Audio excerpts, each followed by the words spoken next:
My speaker. Test, test, test.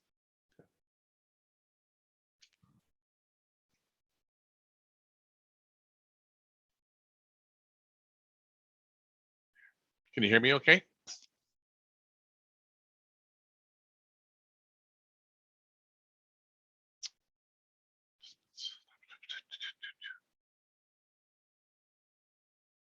Okay. Can you hear me okay?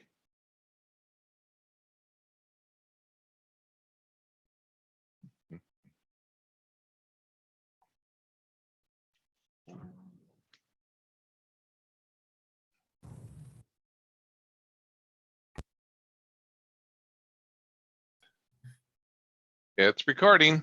All right, cool. Well, great. Well, thanks everybody for joining us for the training topic. Let me share here.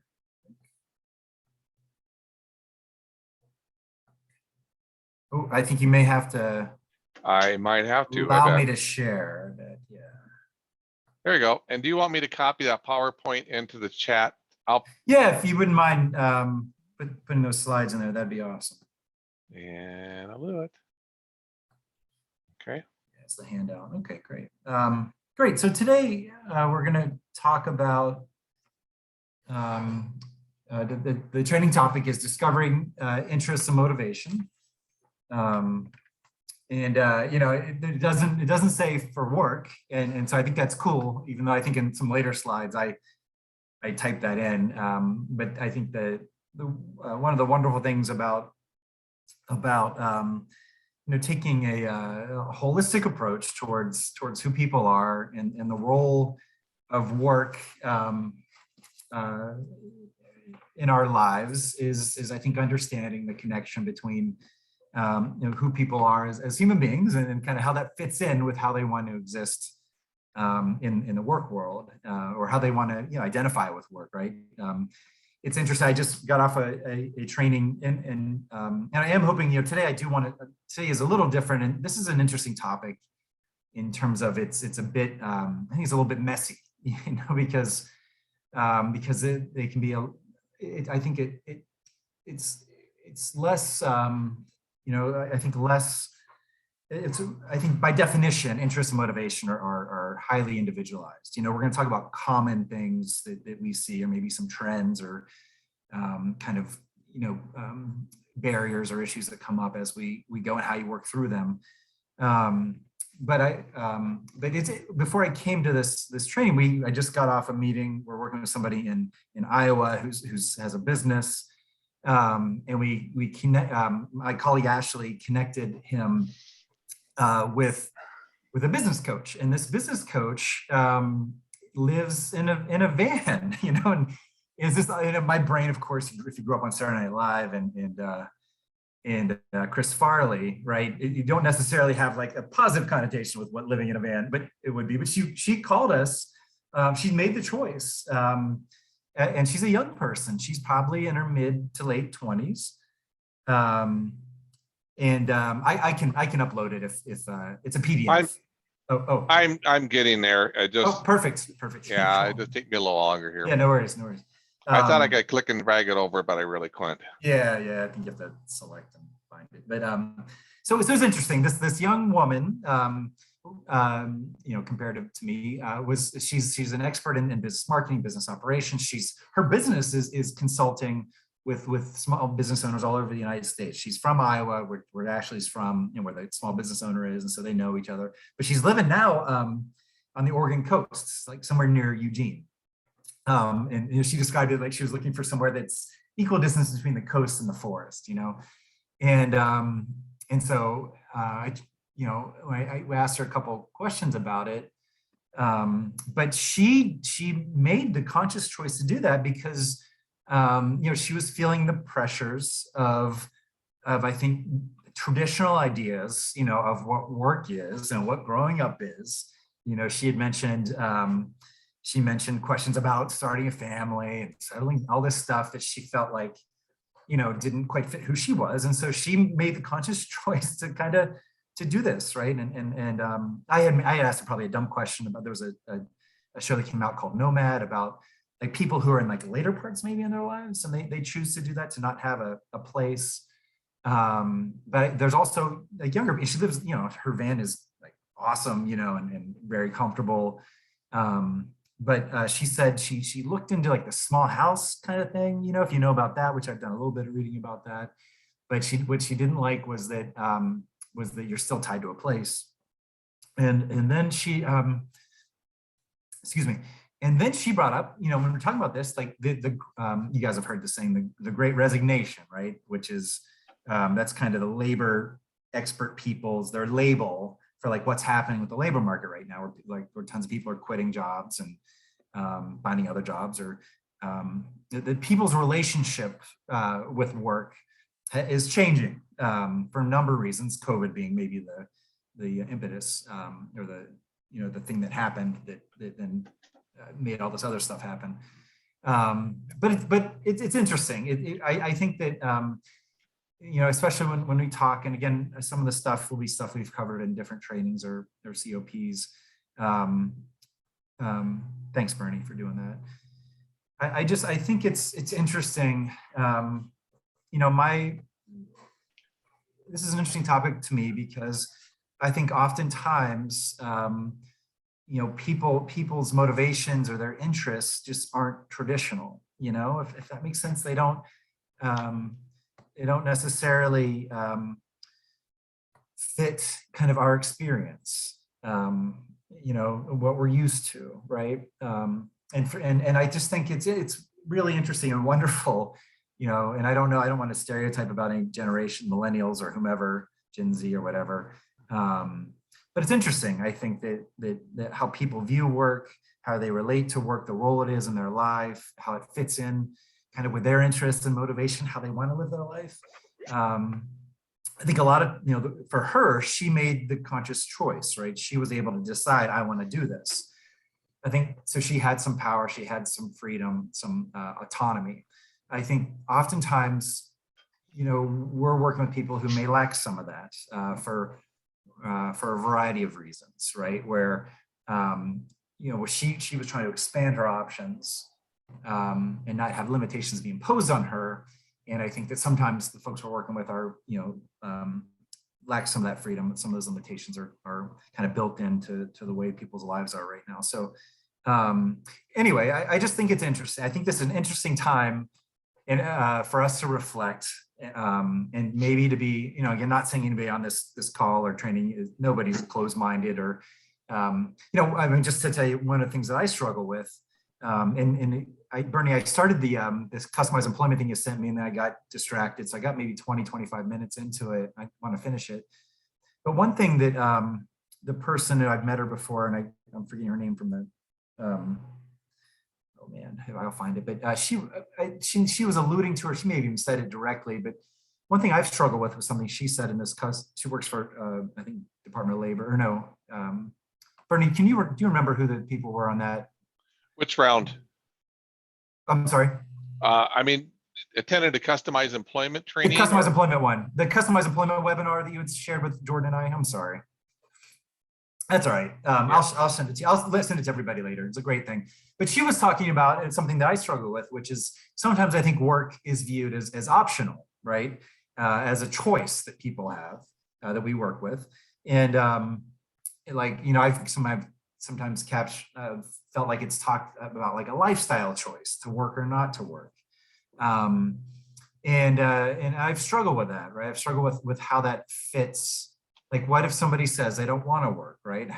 What's our response to that? And I think that that it's not straightforward, right? I think that it depends. Is what the former director of Washington State's Medicaid, working age adults, she was the one that was there, and I'm blanking on her name right now, when Washington created the working age adult policy back in 2004, maybe. Her response was, if you're an adult, you're going to work just like me, unless you have a rich spouse or a trust fund, right? And she was talking about specifically people who, and what the person in the webinar was talking about was about low expectations, right? About how work wasn't expected, and then for folks whose lives who don't have tons of freedom, how that impacts the other parts of life, right? So I think that I think it's interesting, like these conversations about interests and motivation, how we view them, and how we help people walk through this to figure this stuff out, to figure out how to get to understand people, then to how to help them get more information about themselves, about their lives, to make an informed choice, to have preferences and experiences and options. It's really, this is, I think, to me, that this is sometimes I think the most unclear part, right? The part that really takes the most kind of sitting with and being with people and really struggling with this stuff is who are you and what works for you? What do you want? Especially when expectations aren't so high sometimes. So, and again, during this, because this is I think a very nebulous sometimes topic, less straightforward. A lot of this is me asking you all questions and asking for feedback. So I would really appreciate it if as much participation as possible. There's no right answer. It's just me kind of asking you what your experience is. Just a quick reminder, as we always do during this, is that the next community practice is December 23rd, where we're going to be talking about assessments. That's the fourth Thursday. I think, or maybe it may be a little bit messed up because of the holidays. And then the next training webinar is, that's correct, December 27th, if I have that right, and that's about follow along. So just FYI. Okay, so, I think that, again, we were talking about before about low expectations and that kind of stuff. I think that when we think about interests and motivation when we think about work, it's not a great thing, right? It's not, what are your interests? Well, it's really interesting, that my kids aren't hungry, right? I find dinner very interesting, or the lack thereof. And I think that has always been like a primary driver and should be, or will always be, well, what's the interest and motivation for the individual in general, or regarding work, or how work interacts with somebody is. And I think a big part of that's always has been and will always be, this is a funny meme joke about I felt passionately about eating, but also on the positive side, money, meaning, access to power, access to freedom, access to choices, right? That money is oftentimes in kind of a typical idea about interest and motivation, that it's central, right? Now, what's interesting about that too, again, is like how with the Great Resignation and the person I just talked to, money's important, of course, but it's not the whole thing. And I don't even know, passionate about starving to death. That's obviously, if we had a further conversation with that person about it, obviously eating and paying for your needs are important. But she has options, and different ways to do that. And it's interesting, depending on what people's options are, kind of where they prioritize that, depending on who they are. And then this other, I'm not sure if you guys, Alfie Kohn or Kohn, he's he works on education, and he talks a lot about rewards. I like him because I forget who turned me on to him, but he talks a lot about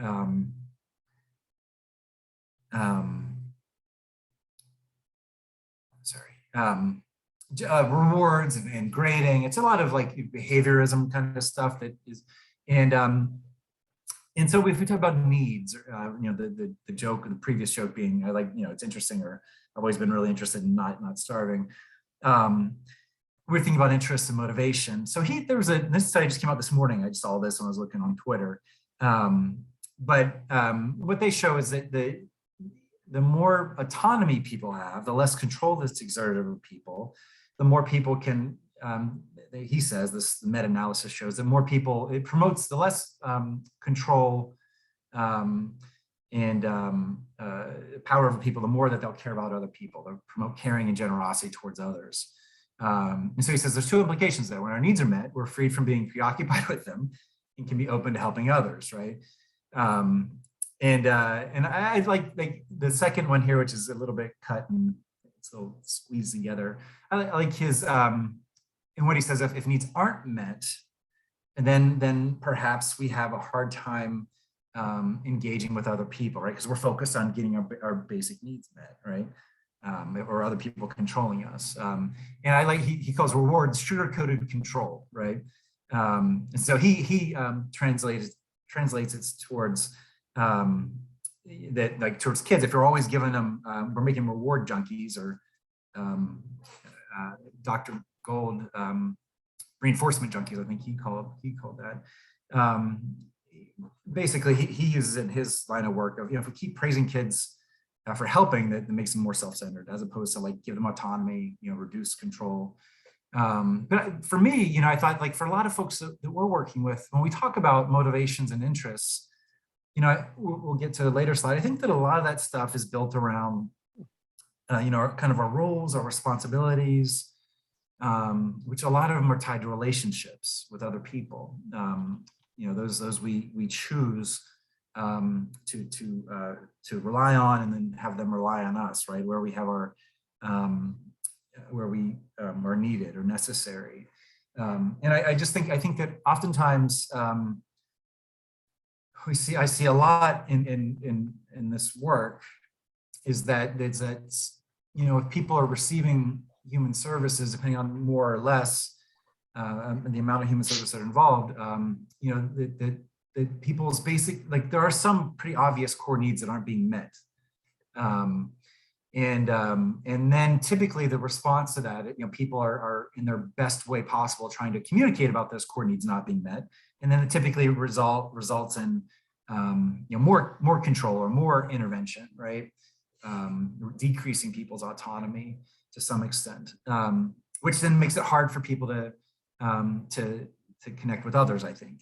Which when you have a hard time connecting with others, I think that makes it, because I think that's a lot of our life, a lot of our roles, I think it makes it hard to know true interests or motivators, because a lot of that's tied up in our identity, and who we are, because we choose how we want to spend our time. We choose what's important to us. We choose where we want to, or we have preferences about who we want to be around, what we want to be doing. So I thought this was kind of interesting, is that the more autonomy people have, the more that they're going to be generous and going to be caring and engaging, which I think, that helps build the good life. So I wanted to ask y'all, again, there's a number of slides like this. Are there common interests around work? Do you see, and again, I know it's not perfect, it shouldn't be monolithic, but are there things that you see a lot that when you meet people and you're getting to know people, where maybe there are trends or clusters, or where people are sharing what their interests are around work, or maybe not around work, but just in general, folks that you're working with? Are you seeing any trends there? Could people share, if you don't mind? So I think places that people want to work or do is working with animals. But I think a lot of times they don't know what that all involves, and it could involve poop. It could involve poop? Cleaning up poop. Yeah. Caca, yeah. Okay, cool. Bryce had money to buy gifts. Money to buy gifts, that's great. Yeah, this time of year is good for that, right? Cool. Anything, so motivations, I mean, that would be interest, motivation, how do you tell the difference? Cool. Can I ask Heather, where do you think that comes from? Like, why do you, or if you search into that, like, what, if you track that back to, where does that come from? Where do you, I mean, there's no right answer again. It's interesting to me. Yeah, a lot of people like to just love on animals, not necessarily take care of them. Yeah. I know sometimes we see that with childcare also. They want to work in childcare, but then it's okay, all these responsibilities, not just cuddling with kiddos too. So I don't Yeah. know, the feel good part of a job. Yeah, yeah. And maybe it's a common experience, right? Something, no, I mean, everybody, hopefully, we all have a good memory, about a pet we grew up with, or, who doesn't like pup dogs? And, they're just so, I mean, I was on Twitter, half of Twitter is like cat pictures, and half the internet is probably adorable dogs and cats, right? That's like what drives the internet. Besides, and there's something else that drives the rest of the internet, cat and then the other stuff. But yeah, the kids are the same thing. I find like older people sometimes, like that's like there are these like really strange, interesting things. The guy we're working with now, like he has this transportation kind of interests, and then something around kids, but the job that he really is honed in on is like being an aide on a bus for an interdisciplinary school, like for a school that provides transportation to individuals with disabilities, from I think the youngest age, maybe like middle school up. And in the job description, there's a pretty clear, when we're looking into it, we're trying to do informational interviews, they give us what the responsibilities are. There's pretty clear, you're basically gonna be responsible if somebody's having a bad day, you're gonna take charge, right? And all that means, right? I mean, they list restraints and all that, and so just like with the like that setting, he thinks it's ideal. But then we have conversations about like, how do you feel about that? You're going to be the person, because the driver can't do it, right? That's your responsibility. That they'll teach you how to de-escalate, all that kind of stuff, but they're also going to teach you how to do those things if you need to. And it's interesting, right? That part of that being on a bus and being with kids is wonderful, but there's also going to be probably some tough times, right? Being a disciplinarian, right, or being responsible. That those are the sides of it, right? That don't get. Okay, socialization. And Lisa, if you don't mind, could you talk a bit about that? If you're there.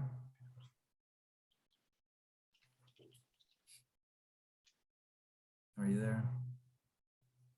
Yeah, I'm not Lisa sure who did the socialization one. Lisa Arkland. That's what it says to me. Hey, Lisa. Sorry. Can you hear me? Yeah. All right.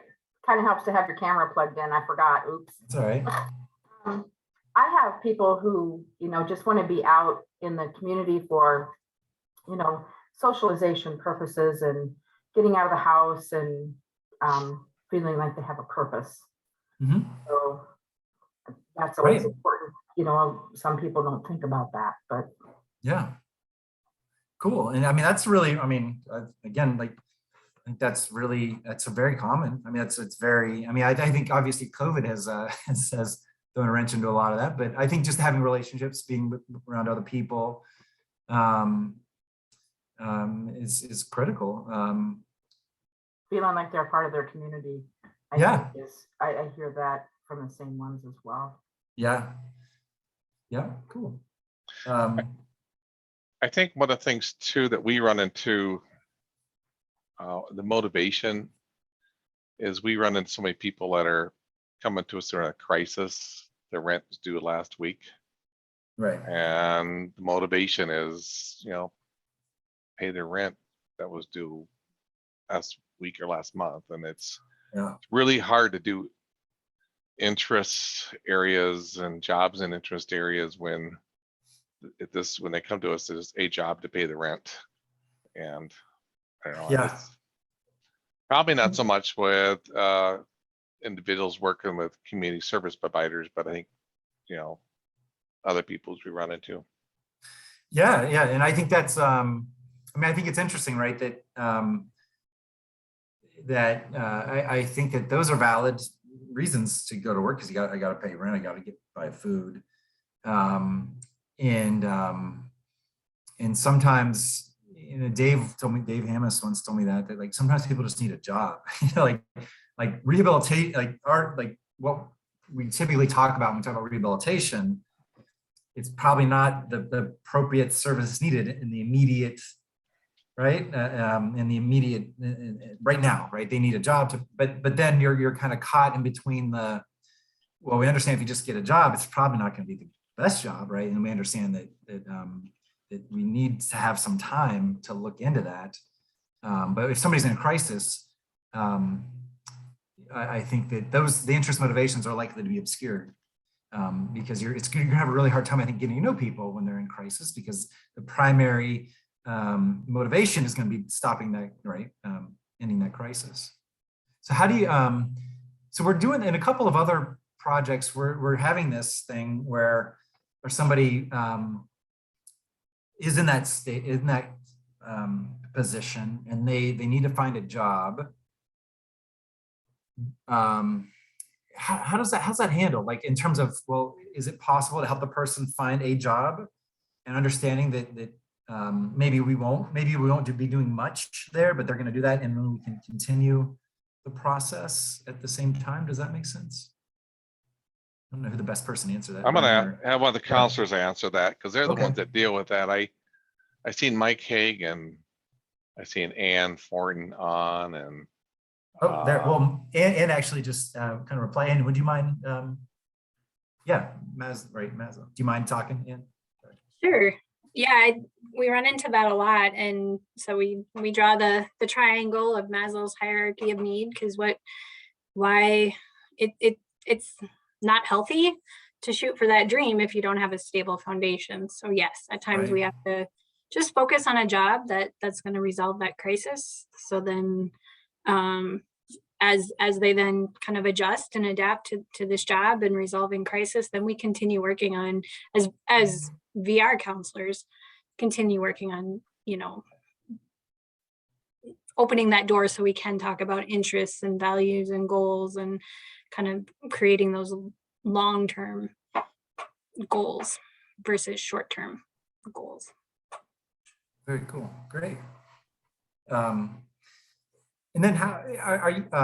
So one of the dilemmas we're having in one other state right now is that when that happens, it's tricky, because if the person needs job coaching for that immediate goal, but we're going to understand that this is to meet the immediate need, right? And so we don't want to. It's not going to be a long-term solution. Then they kind of get. And again, I don't understand the systems as well as y'all do, but they kind of get. They're no longer in job development. Now they can't be in job development and coaching at the same time, right? Does that make sense? So how do you resolve that? Or well, sometimes we'll do a paid work experience, if it's a possibility, maybe an option into there where they're trying a certain job, they're getting some pay. Yeah. That may be an option into there. Sometimes working is, like, if you're just looking for a job that's going to help pay the bills, sometimes the counselor, at least in my world, the counselor can help just fill out applications and help Yeah. them get that job, because it's not something that they're going to need a lot of support in. Yep. But we also, and Bernie, you can correct me if I'm wrong, we have like an hourly job placement service that can sometimes be justified in using. Yeah, and there's nothing wrong with the employer doing a paid work experience while we're looking for a job more in the interest area too. There's options into there, but because sometimes this work experience is good for a person that some work hard, get some skills development into there, and and do some job development, whether it's a package or hourly on top of it. But Yep. So that's kind of, Ann, what you were saying a little bit is where we're at now is in this specific case, this specific person, there's not going to be a lot of supports that are needed. And the VR counselor really stepped outside of her typical role, helping out, and we're going to find a way to get kind of some unpaid supports, so it's not in the system, it doesn't register, right? So we've been able to figure that out so the person can still continue. Okay. Any other, so we had motivations, money, buying gifts, socialization, kind of stuff. The socialization is interesting too, because, I think it's a wonderful thing. And, if that need's not being met in the person's life outside of work, then all of us have this struggle of becoming maybe workaholics, or we look to our relationships at work as being, maybe playing a role they really shouldn't, I think I've told a few people this, just the person that comes to mind when we think about this is the person I worked with to help create a job or get a job. And so that she would she'd Facebook friends everybody. And then she would just, after they accepted, she would just inundate them like constant messages and invitations to go hang out outside of work, and because that wasn't happening, in her life outside of work. And so, it's very, everybody understood that, we totally where that's coming from. It didn't make it feel, I just think it still made people feel uncomfortable, and that was real too. I think that, talking about like what Alfie Kohn was talking about how people's basic needs are met, then they can look outward, right? And I think that's the outward stuff is I think where you're going to get a lot of the usable, interests and motivations. Anything else? Motivation? What about, for me, I think it's again where we come back to expectations. I think sometimes, and this is tricky, pro and con, right? Is I know we hear a lot, mom wants it more than son or daughter wants it, right? I think to me, it's a bit less now, but there was certainly a time in my life when making people proud, or like living up to expectations, whatever that means, again, that the person I talked to earlier is pushing back on that in her own way. I think that, motivations from a positive side of like, mom or like my mom and dad or brother, they're doing this, right? So I want to do that. Family says you can work and should be working. And it just seemed, if I'm going to ask you another question, but if you were to put that into context, is that like, does the person that we're talking about agree with that, or are they going along for the ride, or it's multiple, I'm sure it's varied depending. A lot of times I've found that they are just going along for the ride. They didn't really want to do that. Yeah. So the expectation is that they get a job though, just like anybody else. Mm-hmm. And maybe that wasn't their idea. Yeah. For folks, again, I know this is a generalization, but the people in mind you're talking about, is there like an age profile? Like, do you find that these folks are like older, like 30 something, 40 something having that conversation? Or is it, do you find that for like transition age to people, or, what I'm saying? I think it varies, but Yeah. maybe younger, probably. Younger. Okay. Yeah. Interesting. Because the theory is right that with transition is that we get younger people involved in just the typical expectations and responsibilities. And again, young people are going to be young people, but it's just part of what's expected, and so maybe they would buy into that to some extent. I find that the reason I asked that was I find that most commonly happens maybe in older folks who haven't worked in a long time or ever, and like now it's like I'm 35, and just the expectation, people, it's just not in people's experiences. Okay. Anything else anybody wants to add? Are you saying that they haven't worked until they're 35, or now they're expected to work? Yes. Yeah. So for whatever reason, I'm working with a lot of people right now. Well, I think the reason is because, and oftentimes in customized employment projects, we're working with people who most services have not helped, or they haven't actually gone to work.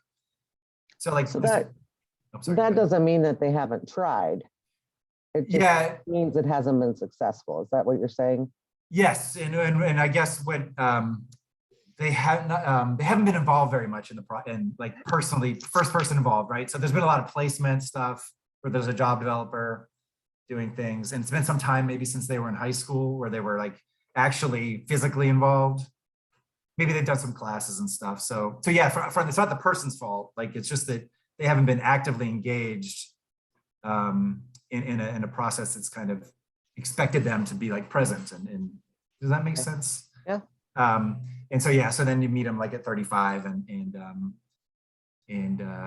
so there's just this kind of just this process of figuring out, like, from the person's perspective, right? Mom and dad or whomever else, while you're an adult, you work, but from the person's perspective, like, what, you know, it's been so long, you know, since they've been personally around that, you know, like in transition where they were in a work experience, or and then trying to figure out kind of from their perspective, like what's valuable, what's significant, is an interesting kind of process. So like Jill just put in the chat that they want them to work now. Why didn't we start this earlier? Yeah. Yes. Yeah. And yeah, so I think it's interesting, right? So Jill, if you were to unwrap that, like, Well, I think we've seen that now with our career exploration and with the timeline on people, you know, getting out of sheltered work. right. And, you know, I think parents are really comfortable with the fact that, you know, their adult children were making a little bit of money and getting a paycheck. And now that they're seeing that that's coming to an end, now all of a sudden, you know, they want to put the expectation on that they need to work, which most of them, you know, do have the ability, but to try to undo what has already been done, and the fact that, you know, the parents never put any expectations on them. You know, there wasn't, you know, transition services or, you know, Section 511 like there is now. So they went right from school into sheltered work. And that's, yes, and that's good. Like when isolated settings as that's changing. So that's pushing a lot of people into conversations about where employment first in general, right? Conversations that may not have happened previously, they now need to happen. So yeah. But we've had a couple people that, you know, have left the work area and have, you know, are now employed and been successful. So yeah. Yeah. And just seeing right on. The people I had in mind are folks, who just, I think, just didn't have individualized enough services, so they really didn't engage. But I think from all, like the employment first, the isolated settings, and yeah, I think hopefully, I think that part of that too is the idea of, like, you know, from I need to pay rent to, like, well, what jobs do you have for me? You know, that's a different conversation. Where are the jobs that I can choose from, right? And I think that, Jill, can be tough because that has, like, if people were in a shelter, if people were, you know, that old model is, well, you can do the shredding, you know, you can do the assembly, you know, you can do the janitorial crew or the grounds crew, right? So we did kind of say, here are your options. And that too is like that conversation around interests and motivations, right? Because I mean, we're not saying that we have a pre-selected menu, right? Where we're even, you know, hopefully what we're doing is we're saying, you know, we want to figure out what fits you. And then we got to figure out what those are, right? We're not making any assumptions.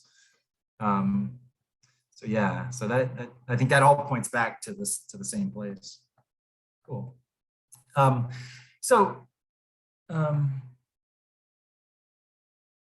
yeah, it's good. Autumn, it's a great question. That was to me. Sorry, not to everybody. Is it okay if I share, Autumn? I don't know if you meant to do that, but I think there are, I don't know the answer to that question. Autumn asked, what's the average age of individuals using a CE approach? That's a great question. I don't have the answer for.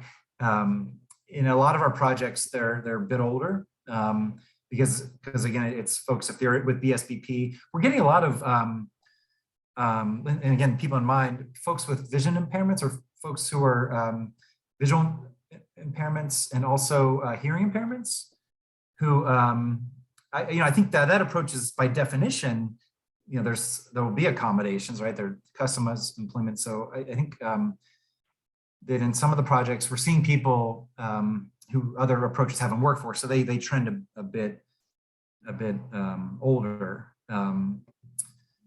but I think it's probably varied, depend on, that's a great question to ask. Yeah, I thought it was interesting just with identity development and how they know what they want to do, and to do a big commitment like the customized approach is just interesting. To see it being older, it's kind of reassuring that they've had their discovery time to figure out what they want. Yeah, well, it's kind of like, again, this part is not just customized employment, but I think we'll talk about, I think it's kind of good and bad. Like oftentimes I think we'll see people in customized because the other things haven't worked, right? And people will say, well, kind of a last best shot, which we don't agree with, right? Nobody's selling customized as that. We think it's for everybody and yeah, with whomever, right? So we worry that sometimes it's like the last thing that's offered to people, and it really, depending on the person, should be the first thing offered. But the other part is that we're seeing that the people because other approaches haven't worked. Again, it's like what we're seeing a lot of times is people they've had the time, but they haven't really done the discovery to know themselves, right? They're still a bit tracked and haven't experienced a lot of things. So yeah, it's interesting. But it is nice because that is, I think, one of the things we're worried about is that people get written off eventually, and so that's not happening, at least in the projects that I'm involved in. Great. So this is one of my favorite quotes about Václav Havel. He was, when I don't know tons about him, but when Czechoslovakia shifted from communist to, when the Soviet Union went down, he was a poet and a dissident, and but he has this great line. I think it fits a lot with what we're talking about. We must get to the heart of reality through personal experience, not with systems, institutions, mechanisms, and statistical averages. In short, human uniqueness, human action, and human spirit must be rehabilitated. Obviously, the word rehabilitated is in there. And I obviously, we use institutions, systems, mechanisms, and some sort of tools, right, that maybe represent statistical averages. But I think that a lot of times, when we're talking about motivation and interests and kind of who people are, I think that obviously uniqueness and action, but I think that it's just interesting that he made the human spirit, like who you are. And just the core question about about what motivates you, what you're interested in, how you spend your time. I think a lot of that obviously can be measured, and we can find different ways to get that information. But I think a lot of it also, you have to look at it from a perspective of just I don't know if like wonder is the right word, but of just like of finding people interesting and trying to obviously to see people's uniqueness in a way that gets us past maybe maybe some of the things, the animals or the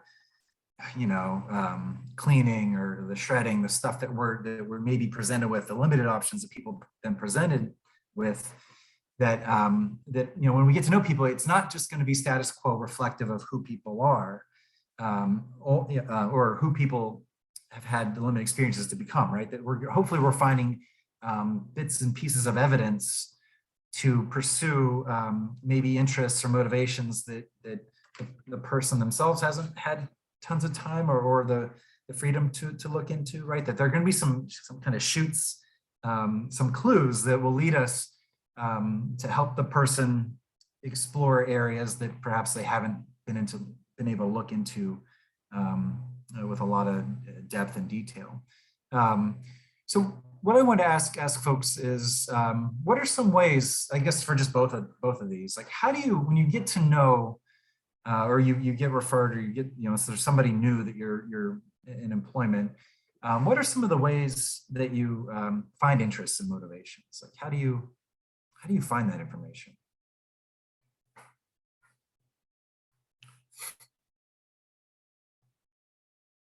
Feel free to jump in or text.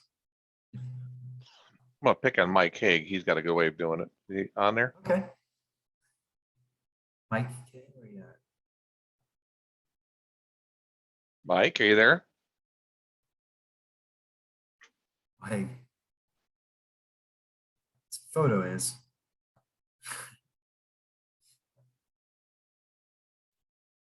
about Laura. Since Mike's one of mine, I'll take one for the team. Let me turn my camera on. though. Sorry.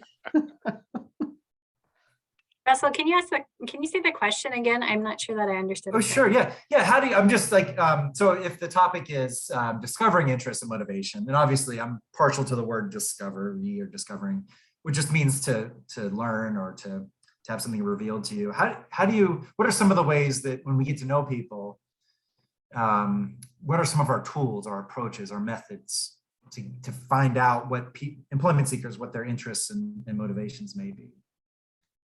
Does that make sense? Like, how do we learn that stuff? Yeah. It's a big question.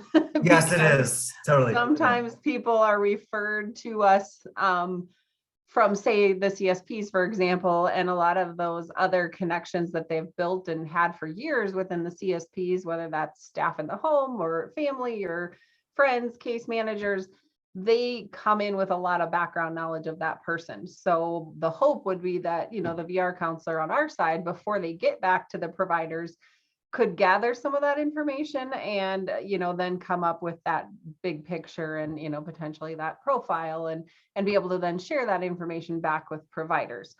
Some people that are new to us or we then eventually refer to providers, our counselors should and could be doing a lot of motivational interviewing, a lot of person-centered thinking or PCT tools and navigating, again, those other relationships too. So I think it varies. And my famous answer, it depends. And I think Anne wants to add some to my conversation. Yes, and Thanks, no, I just would say it comes down to a lot of asking those open-ended questions and having some reflective statements and clarifying perspective. We talk about, think back to a time when you did something that really worked out well, just kind of clarifying that. And sometimes, like we know from customized employment, you can't get that directly from the person. You have to, reach out to some of their social capital and their natural network, their natural supports, their family, their friends, and people who they know. But yeah, it really comes down to truly being present with them and hearing and trying to understand what it is that brought them success in the past, whether that be in a job or in a hobby or whatever, really cueing into, what encourages them, what brings about that intrinsic motivation to take that next step versus having to be pushed. Because if they don't want to, if they're not there for personal reasons, then they're not there for the right reasons, I guess.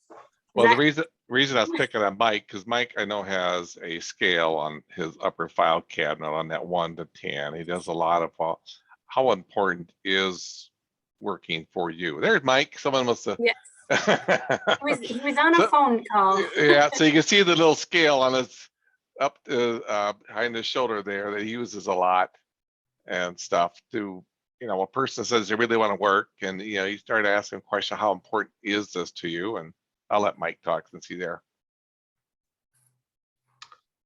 Yeah, so just kind of how we use or how we search motivation, yeah, right? Say that again. I'm sorry. I missed that. I'm sorry. Just talking about how you look for motivation with people, right? Yes. Yeah, so it's a lot of trying to do that beforehand so you don't just dump that into someone's lap. But then open-ended questions and trying to find intrinsic versus extrinsic, which can be really hard. And I've had lots of people ask or seen people where they just ask what motivates you, and that isn't a real good question. So it's kind of a roundabout way through conversation and relationship that you do it. So I do a lot of scaling questions. So cool.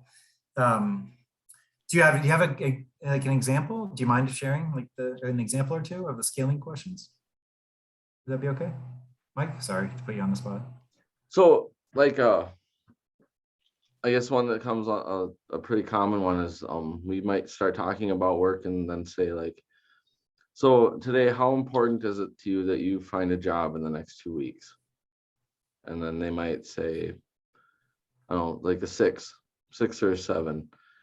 And then your response to that though can be can tell you a lot more, because a 6 or 7 is something to them, it's kind of not grounded in anything. But then you can ask them, why not a 4 or 5? And once they answer that question, what they're actually telling you is what they think is important about working and what is going to move them forward and stuff like that. Then if you're really into it, you can ask them, why not a 8 or a 9? And then they're going to give you your reasons, like their obstacles and things like that. But asking, going back and asking why not higher, then they actually argue the other way and tell you that because they might answer, why not a 5 or why not a 5 or 6? They might say, well, I do have bills to pay and I do have my mom on my back about this. And, it would be nice if I was actually doing something instead of sitting in my basement or something like that. And now they just gave you 3 motivators that you can remind them about later. So. Very cool. Yeah. Awesome. And so you found a way to, because I think you're, like you said, is right on. Like a lot of these ideas, a lot of this stuff is abstract, it's really, it can mean a lot of different things, to a lot of different people, depending on how you bring it up in the context. And so you've found a way to take it from, you're starting with an abstract idea, which could be anything, and then through kind of having these specific questions, and they're giving you the, how you respond. The beauty of it, like you said, is how you respond to their, what they give you. That's where you're starting to get the real, like that back and forth, that dance is where you start to get the nuggets, right? Like you said, there's 3 motivators there, and that relationship, whatever's behind it, that's the good stuff, right? That's the stuff that helps you start to know who they are. Yep, and then like all the other questions. Oh, sorry, Mike, go ahead. Go ahead, Audrey. I was just gonna throw in something I saw that Heather put up, that you can go in and walk around businesses and discuss what people are doing. I used to do that a lot when I was a few years back when I was doing employment specialist work. And it's really interesting to get the perspective of the client, depending on if they've ever had a job or not before. And I've asked a lot of open-ended questions about, what if you were to work in this particular industry and name a business? What kind of job would you want to do there? And then I'll say, do you like the uniform that they wear? Do you like, the things that they do when they're doing that job? Or do you just want to work there because of the people that work there? And you'll get a lot of feedback from that as well. But I love taking them into businesses like that and having them point out to me the things that they like about the business. That is huge, because it gives you a lot of visual aspects. And if they say they want to work at a register, well, do you want to wear the outfit that the person has on? Because you have to do that if you work here. And you give them all of those rules and regulations that they have to follow. And then they'll either say, oh yeah, it's awesome. Or they'll say, I'm not wearing blue. I look horrible in blue. So you get a lot of feedback from doing that. I love doing that. I agree, Audra. I've done that with other people, and it's interesting when you give them those boundaries and then you take them to businesses that are like similar, like the difference between Runnings to Tractor Supply to Menards. I mean, they're all very similar businesses, but the reactions that you get in the different environments is like huge. And you really do learn so much about them. It's really cool. Cool. Do you mind if I just curious, how do you, oh, sure thing, Brent, yeah. How do you select those businesses? Like, what are the ways that you choose? How do you know where to go? Like when you're gonna go, you know what I mean? Like, how do you choose which businesses to go to with a particular person? For example, I had a girl that I used to work with that really wanted to work in food service. For some reason, she wanted to work in food service. So we went into a variety of businesses, and one was, say, a restaurant where you actually serve the table and you make a tip afterwards and you're a waitress. And we went into fast food restaurants where they had to wear the visor and a tucked in shirt with, non-skid shoes and all of these things. And she was really caught up on the uniform more than anything. And she really wanted to work fast food because she got to wear a uniform and look like everyone else. And then I realized that that was her wanting to be just like everyone else. I don't want to stand out. So she told me that if I worked in an office, they would all know that I was different. And then all of a sudden, bells are going off, you know. Yeah, interesting. An example, yeah. Huh. Cool. Thank you, Audra. I had someone like that too, that she was really into, I want to be just like everybody else, so she wouldn't stand out. And don't I need to wear that white shirt? And I said, well, yes, once we're out of training, and then you'll get a uniform top. So that's very true. Cool. Yeah, I mean, that's awesome. So yeah, I think that, you know, and that's obviously where, you know, we're the professionals. I'm like, we're that kind of insight, because I think my brain would go to, and she just told you that, so you listened, of course, instead of just telling her what you think. That you know, being a part of a team, but saying like, well, there's this extra layer of signifier, you know, that we're all the same, that maybe wouldn't be present, whatever that is, right? It wouldn't be present if there were no people who wear whatever they want, or there was no, you know, an office setting where there's a general, you know, idea. There's really what you can't wear, you know, but not like this positive, like here's what we all wear, because we're interesting, really cool. Okay. Great. So we kind of hit this last time. I can't recall how far we got into it, because I think we were having a conversation around, I'm sorry, I've got a couple things coming in.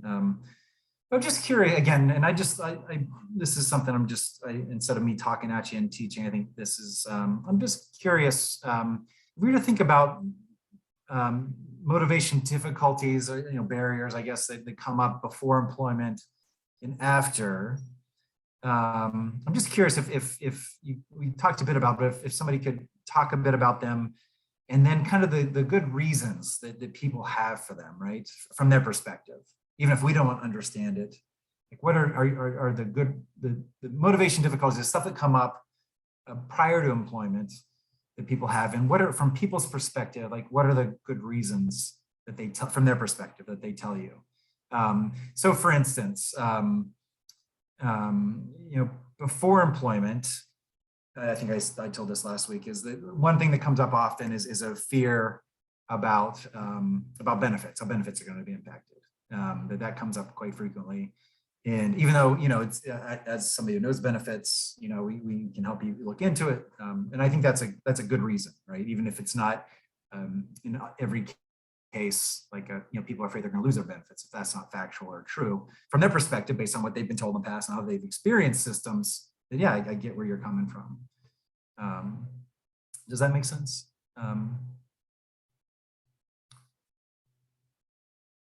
So like, when we're talking about motivation, what are some difficulties that come up, and then what are the reasonings you find that people are giving you for that? I think sometimes it's just the unknown. They maybe haven't experienced it, and so they don't know what it all takes to have a job. Right. Yeah. It's, you know, it can be, you know, but, and again, it just, I don't know how to, and unknown can mean many things, right? It could mean, depending on where they're coming from, it could mean, I don't know what the first step is. Like, I don't even know how to do this, right? Or it could be like you know, again, like concerns about change, about how somebody's life is arranged now and how that way changed, maybe relationships or stuff they're doing. I mean, just like not knowing what are the expectations of work, you know? Cool. A common barrier that I get is what they see as their responsibilities during the day. Well, if I go to work, who's, you know, going to feed my cat? How do I, you know, how do I balance that with working, you know, because they've really filled their day with a lot of activities. And so again, it's like you just said, it's that change, but it's who will do this if I go to work? You know, they have these list of responsibilities that they have put Yeah. way high. Yeah. Cool. And so like from their perspective, like, you know, make sure the cat's fed is important. It's coming down to helping them talk through a paradigm shift. Right. To reframe that so it's a different perspective. Yeah, cool. What about after employment? So, and that's all the stuff before. What are some motivation difficulties, stuff that comes up after? I think unrealistic expectations of what working is going to be, and it kind of smacks them, and they're like, "Oh wait, I didn't really want that." Like, well, yeah, that pops up. Like for instance, could you give an example? Sorry. So no, that's fine. So like a person, it happens with some young people, so they're pretty comfortable as they are, and they're told that, hey, you really should want to go to work. So then we'll work on it, and they get to work, and then they realize that not everyone gets along at work, or they ask you to stay longer hours, and it's not only Monday through Friday, 12 to 3, it's 7 to 8 or 7 to 10 or Saturdays and stuff. And like, no, I didn't want that. I guess I was cool with what I was doing. So yeah, cool. Yeah, that's great. Yeah, and then for that, I wonder, is it like I definitely, that's happened a lot, and so it's like, is it information misunderstanding, right, or motivate, right? You know what I'm saying? Like, is that motivation, or is that, because I like my example I use is I've told everybody, like when I first started with working in the restaurant industry, I got stuck in the dish pit, and like I remember like having like I had this like moment where I'm like I don't know if I can do this. Like I was like standing beside myself, and I was just miserable, like being all wet and tired. And I just remember thinking like, I've made a big mistake. Like this is super duper hard, and so I feel like I wouldn't say that I wasn't motivated. I would say like I didn't understand what I was getting into. Does that make sense? Yeah, And, I think it's a difference like between intrinsic and extrinsic. So if it's an outside source that motivated them and then that didn't match up, they don't have their internal reason for like sticking with it and pushing through and learning. So right. Yeah, so that may be the two. And so that for me, that was what it was I needed beer money, right? So that's why I had to stick with the job. Whereas yeah, cool. You can like push through it. And I knew too that I wasn't going to be there. That was where they stuck everybody, right? When you first started, that wasn't going to be there forever. So cool. Any other motivation? What about do you find that people get like kind of, I mean, this is kind of the other side of what you're saying, Mike, is people get kind of tired of the job sometimes, does that happen? Like where maybe people are I don't know if pretty quickly, but within a relative time frame, people are ready to do something different. It's not necessarily like it's like maybe different than what you had, Mike, of like, oh, I didn't know this was involved. More like, I'm not sure if this is for me. Like, we have that happen. So I have a girl or our lady that every 3 years, it's time for a new job. Okay. So it doesn't matter. Just every 3 years, it's time for something different. Cool. Which is fine, I guess. Yeah. Well, except for there's only so many jobs in Yankton, South Dakota. Yeah. She's got to start her own business soon. Maybe she'll make her own. Yeah. Yeah. I mean, I think I don't have it in these slides, but I think last week when we did it, we went through people go through 12 jobs. I think that was the average. Yeah. And I think the mean or median tenure was like 4.3 years. That's like the person in the middle. So she's kind of close to it, but you'd think you'd hope though that she'd find one that fit, she'd want to stick with. But I'm hoping this one's the one. Yeah. And do you notice anything when you're working with her that anything that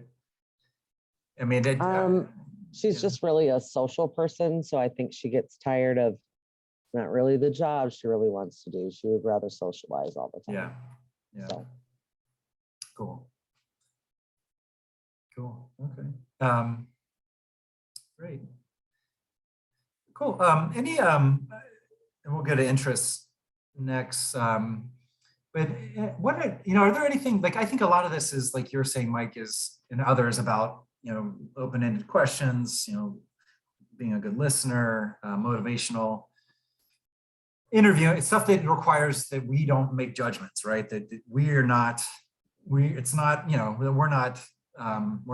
and we're not going to assign a value to where people are at.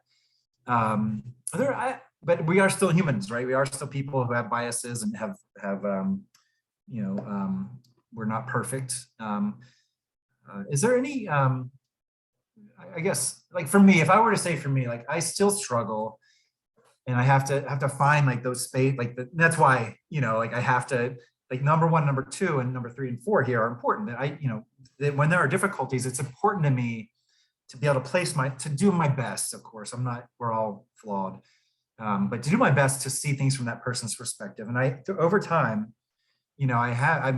everybody has really rational and good reasons from their perspective, for things that I may view as not so rational or not so well thought out, or maybe things I struggle with, right? And oftentimes I'll relate that to my life, and like the times when oftentimes I've taken positions other people don't understand, but I have good reasons for them. I think, like for me, like the different stuff that I struggle with the most, like the gentleman I was talking about earlier, I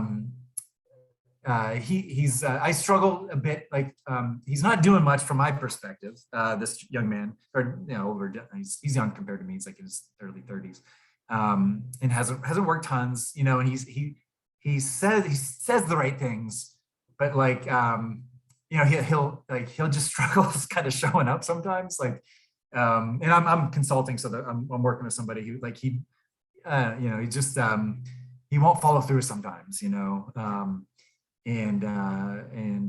his sense of urgency, he doesn't have, he's got his basic needs are met, so his sense of urgency kind of is not kind of what I would hope it would be, if that makes sense. Like, and so I find myself, again, I hope I'm not judging, I hope it's not coming across, but I find myself internally like being frustrated with that like, dude, you have so much to offer, like sometimes, but you're not showing up like we think you can, right? And that's me judging him and having expectations.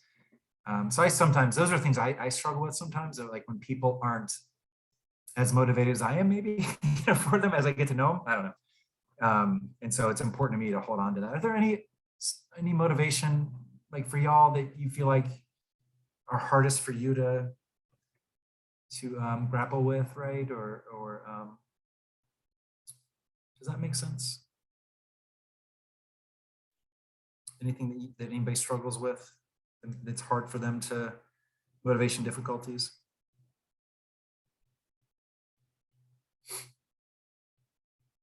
So I just shared with you my foible, and nobody's gonna share theirs.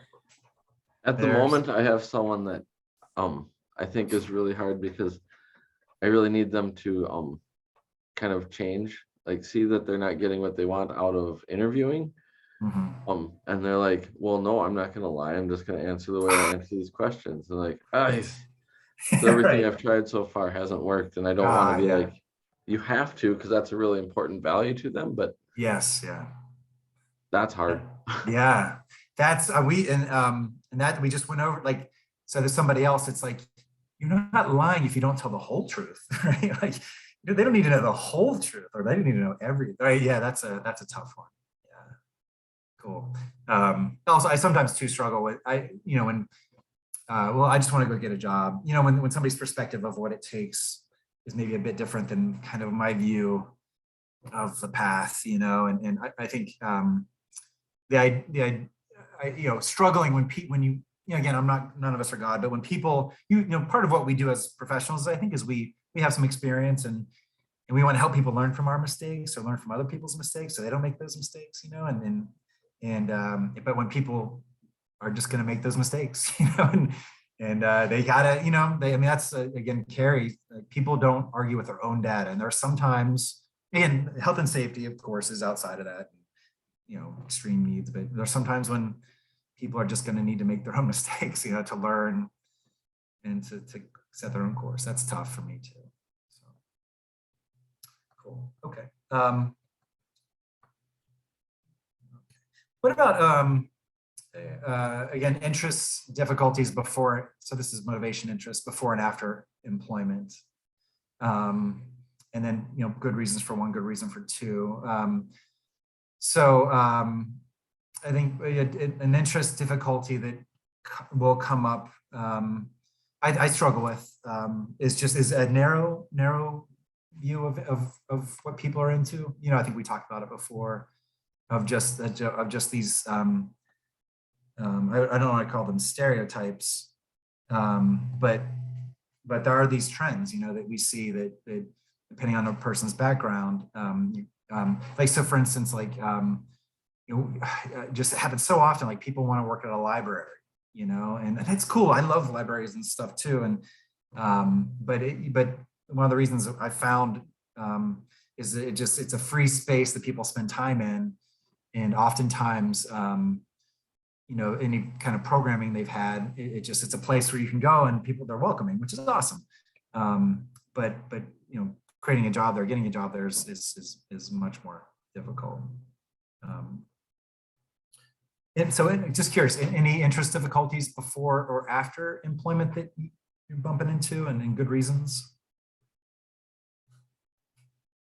I think I run into this problem most with transition students who, and families, their families then, that have really grand ideas for jobs. Just this morning, I was in a meeting where a student is talking about his interest in like saving animals, because he has spent all this time watching, like rescue animal shows, and, is telling me all about, all these people that he sees on TV, and he wants to be them. But like somebody said earlier, they want to play with animals. They don't really want to do all the dirty work, so it's kind of breaking that down. And actually facing reality of where we want to live. And so that's always my statement to him, is like, these jobs that you're talking about are great and grand and fabulous jobs. Do you see those jobs here in Aberdeen? Because what I know, and we've already talked about, is that at the opposite end of his interest is a desire to stay with his mom. And he doesn't want to take that. So you end up kind of trying to balance both sides so that they come back to that basic health and safety need, and kind of refocus into what's possible here. Yeah. I mean, I don't know if anybody has anything to add to that, but I have a few thoughts, and if somebody else wants to add. I've actually worked with quite a few people that want to work with animals, so it's a good example. And what I found is that obviously there's not a lot of paying jobs that you can work with animals in the middle of South Dakota. And we have a lot of places that you can volunteer. So then I go through the whole rigmarole of, let's figure out what your hobbies are. Let's figure out what the rest of your interests are. Let's find a job that you can do and get paid. And then once we have that settled, we can go and volunteer for a day at the shelter, and you can see what it's like to work with animals and how gross it is, because you have to throw that in there. And then they start to realize the difference between a job and a passion. Sometimes they match up. Most of the time, one of them needs to be a hobby. So them understanding the difference between a job and a hobby is sometimes where you need to run with it. Yeah, great. And there's some really good, so Mike just shared, a few people have shared, so thanks, Audrey. Yeah, well, I was gonna, before I go to that, so yeah, I think that's, so the question one is, I mean, sometimes I worry a bit about like the internet, and especially with younger, I meet a lot of people who love anime, and it used to be like a really, like a niche thing, but now it's like, it's still like full blown. I mean, it's everywhere now, but I just, I've struggled like when people are really into that and then want to do something around that. Just there's a lot of times I'm just like, I don't know how. Like, I know what the process, right? Where we get stuff like Audrey, you were saying, like, we need to go places where people are doing similar stuff. I mean, people, if they want to work on a farm or something, you know, I mean, there's some things you can do with animals that, you know, probably there's a lot more in South Dakota, maybe, I don't know, you know, or that's hard work, of course, different than being in the, like petting. I mean, one person that we were working with another project, like, I think I mentioned this sheep, like, he animals, but specifically cats. he like wants to go pet cats all day. Just like, yeah. And they did find there is strangely enough, in the area he lives, there's a cafe where people like bring their cats. It's like part of the cat cafe, you know, and so it's like, okay, like that's interesting. But I think there's a lot of times like with these interest difficulties before, where it's just like, man, I don't know what to do with that, you know, like, I mean, I've told everybody the story about the guy who wanted to be a detective, you know, and wanted to start his own detective business. And it's just like, I mean, you know, where do we start with that? You know, where do you get started? And I just wanted to kind of, so there's a lot of great stuff in the chat. So I don't know, Bernie, this is saved someplace, right, where you can see it. And I know the chat gets saved too. And so people seem like they have a lot of tools, like Q&A interviewing sheet. I think and that's part of like this process is we all are solving these issues, you know, probably sharing tools, but also sometimes not. And there may be some really good ideas that people have or tools they're using that can be really helpful. Well, we could put them all into an email. If someone wants some of those links or whatever, just email myself or Jordan and we'll send them out to people. Yeah. I tried to get a copy of the names who are on the training today, but also just a quick note while I'm talking, I did put in the chat the link if you want to continue the education credits for a CFP or CRC, and the code word is the state where, if you watch the series Yellowstone, it's a state where the train station is located at, which is Wyoming. And Mike, what's the video? I'm just curious. It's called It's Not About the Nail. Uh-huh. And I don't want to tell too much, but that's so okay. Basically someone's talking about this pain in their head, and the counselor is sitting there, or their person they're talking to is like, go on. And then they reveal what's actually going on, and they're not noticing it yet. And they're like, it's Yeah. right in front of your face. Yeah, cool. I think of it a lot. Cool. Check that out. Awesome. Yeah, and then interest difficulties after employment. I'm not sure. You know, I'm trying to think of really. Mainly, a lot of those are just, I think, when there's a mismatch. You know, and I think it's not really. It's coming from, in my experience, you know, man, you know, this process has led us to get to know you better, but you know, we know it's too late now for this job, right? Or maybe there's things that don't fit, and maybe we can figure it out. But I think that happens sometimes when then the job itself, you know, helps us discover people's interests and motivations. You know, so a lot of times it's in that it's not that job, you know, or maybe there's pieces of it. So yeah.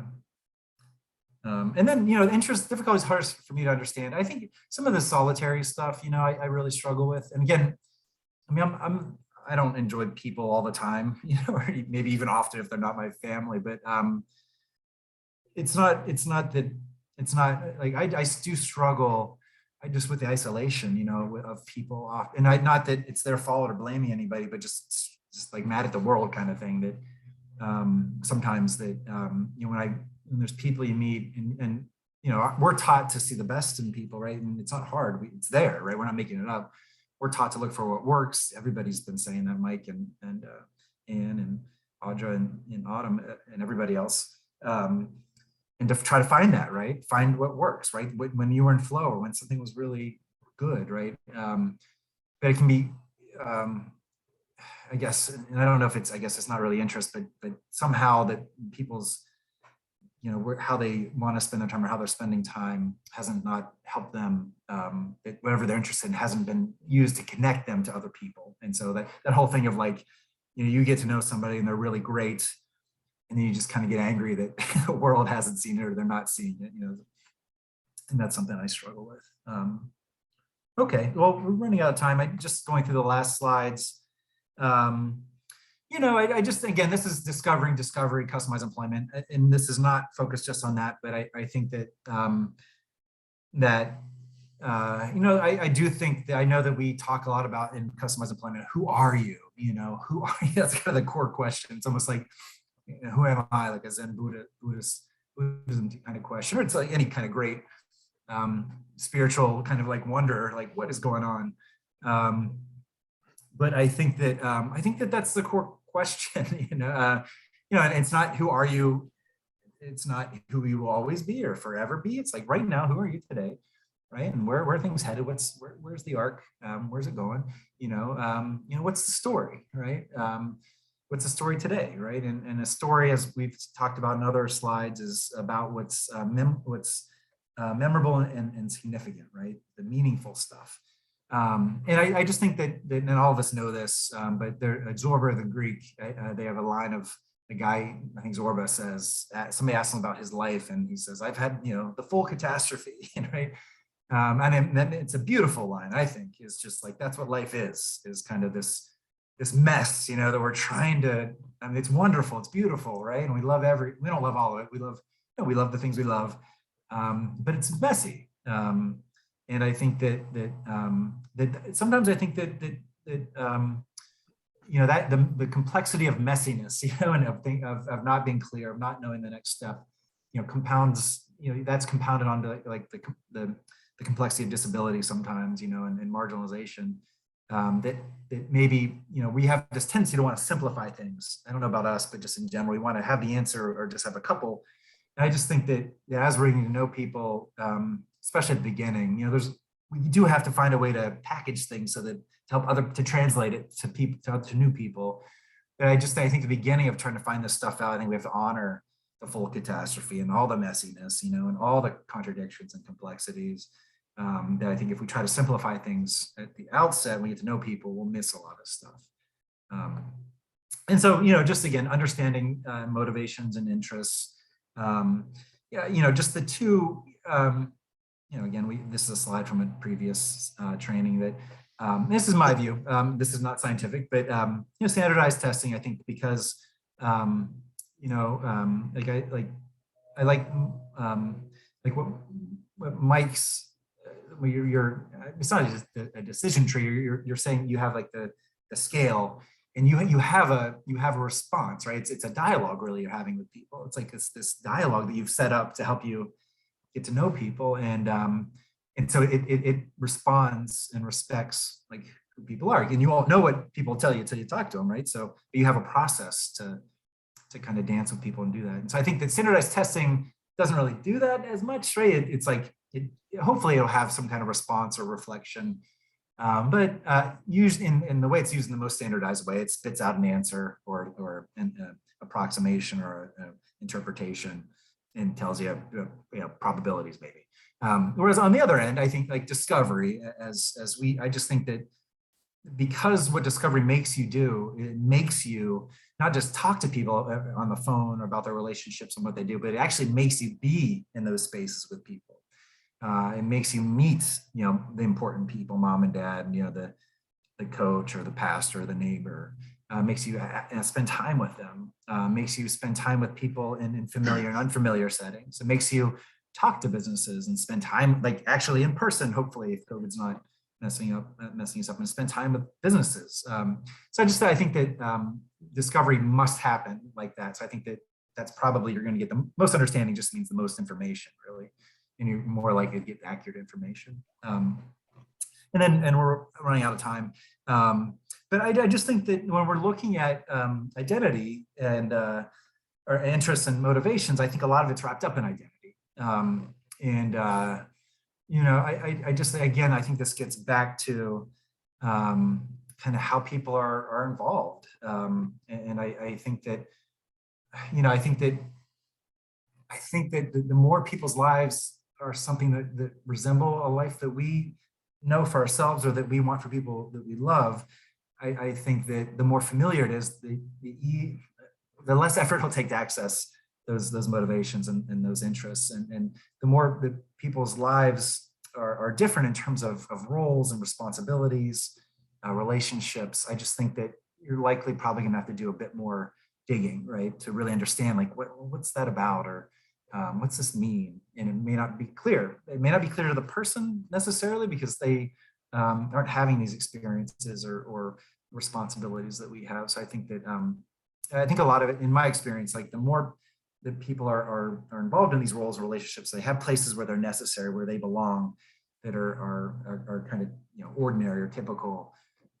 There's they're contributing. There's an expectation of growth. I think that tapping into those things it's not as hard to understand, I guess. The less that stuff's there, people have less roles. I think that questions like why do you want to work? People may give you reasons for working that aren't people I think we wouldn't say are ordinary. We don't see those every day. I want to buy Christmas presents, right? I told the story 1,000 times. A Christian who didn't really make it in the systems because they would ask him if you want to work, and he'd be like, but once you got to know him, he wanted to buy stuff for his sister. He really loved his sister and really enjoyed. He'd be out and see something, and he'd want to get it for her, and he couldn't. And so that's where to start, right? Is like, well, the way you do that is through work. You got more money to buy your sister's stuff, and start there. But those motivations, those interests, they're just not maybe the ordinary ones, if that makes sense. And then there's just this other, this stuff has been in a number of slides where I just think that if we can get to motivations and interests, I think that, just the two top reasons I think that people don't close successfully is because we can't get in touch with people or they're not interested. And I just think if, again, the better we can get to know people, spend time with them, go to them, I think that maybe we can counteract some of that stuff. And then these other slides about understanding interests and motivation, getting data, trying to organize it, tell it with a story. And then the last slide, and this is from the last meetings, motivational interviewing. And you all know about this. It's just some good tools there for, I think, a really good approach. If you're not going to do if you're not able to spend time with people in discovery, but you still think you really got to get to know them, and just like the other resources folks have shared, we talked more about it during I think the last Motivated Worker, last COP. Ways to look at non-judgmental, listening approaches where we're trying to understand what's important to people from a non-judgmental space, which is really cool, of course. All right, well, any questions? It's 4:28, 2 minutes early. Comments? Thanks to everybody for your participation. Really appreciate that. That's awesome. So appreciate everything, and have a great holiday. I hope you stay safe, and we've hit the trough of COVID. It's going to go back up again. So it's just like this yo-yo constant thing. My son, thank goodness, my 11-year-old, the main worry was he got his first shot, so we're all vaccinated now. So that's kind of he's 11, that was the thing I was worried about. So I hope your families are safe and healthy, and you're able to spend time with them this Thanksgiving. Happy Thanksgiving, everyone, and thanks, Russ. Yeah, thanks, everybody. Okay, cool. Thanks, Bernie, for stepping in. Jordan. Okay, bye-bye.